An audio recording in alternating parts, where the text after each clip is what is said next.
JP, ano na ang update sa ginagawang investigasyon ng LTFRB dito sa airport meter taxi na napakataas ng singil? Ella, sa ngayon nagsasagawa ng validation ang Land Transportation Franchising and Regulatory Board o LTFRB dun sa authenticity ng video na naipost ng netizen.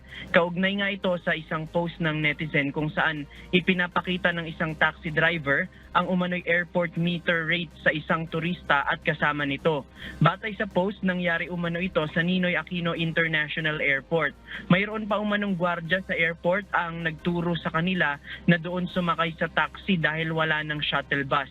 Sa rate ng taxi, umaabot ng nasa higit 10,000 ang pamasahe ng isang pasahero papunta lang sa kabilang terminal ng NAIA. Pinagsarahan pa daw umano ng pinto ang mga sakay hanggang sa makapagbayad sila ng 10,000. Pero ayon sa LTFRB, hindi nila palalagpasin ang insidenteng ito at maaaring mapanagot ang operator at driver ng naturang taxi at nagbayad na lang ng 5,000 piso yung mga sakay na nandun sa post ng netizen. Sa ngayon, kinukuhanan pa lang rin natin ng komento ang management ng NAIA ukol dito sa post na ito ng isang netizen. Yan muna ang ating latest live. Balik sa iyo, Ella. Alright, maraming salamat, JP Nunez.